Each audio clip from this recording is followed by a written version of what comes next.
Hello বন্ধুরা, আমাদের কাছে জিওক্স একটা কিপ্যাড ফোন আছে। এর মডেল হলো X66।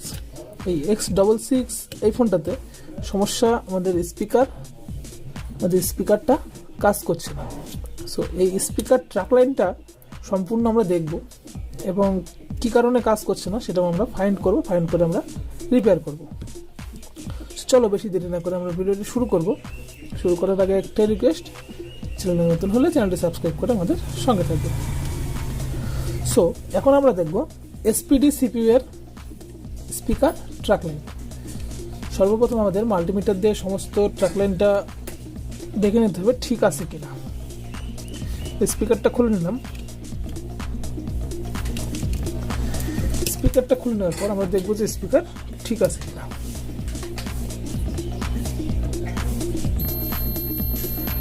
স্পিকারটা ঠিক আছে।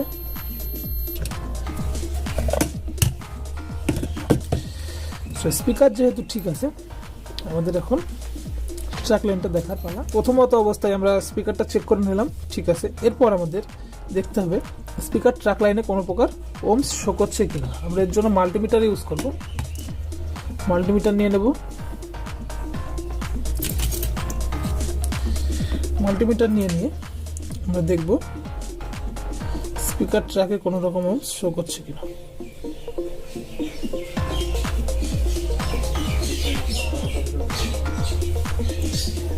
পজিটিভে কিন্তু কোনো রকম ওমস শো করছে না। যেহেতু পজিটিভ ট্র্যাকে কোনো ওমস শো করছে না, সেহেতু আমাদের ট্র্যাক লাইনটা ঠিক আছে কিনা সেটা দেখতে হবে। চলো আমরা নেগেটিভ ট্র্যাকটা সর্বপ্রথম দেখে নিই কোথায় আছে।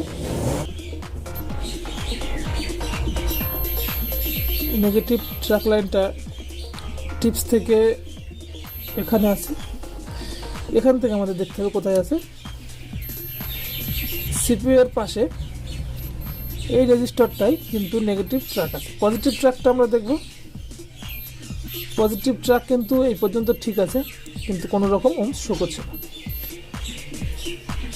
CPU এর আগে পর্যন্ত যদি ট্র্যাক লাইন ঠিক থাকে, তখন আমাদের কাজ করতে হবে CPU-তে, কেননা CPU থেকে কোনো রিডিং আসছে না, এর জন্য কোনো প্রকার স্পিকারে কাজ হচ্ছে না।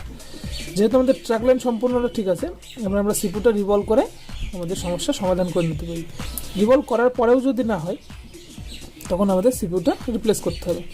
সো ট্র্যাক লাইনটা বোঝা গেল। এখান থেকে ট্র্যাক লাইনটা এখানে আছে, এখান থেকে CPU-এর আগে এই রেজিস্টারে, এখান থেকে CPU-তে।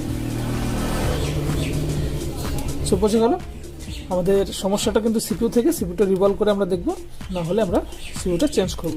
সো এই ভিডিওটা এই পর্যন্তই। দেখা হবে পরবর্তী ভিডিওতে। সকলেই ভালো থাকবেন।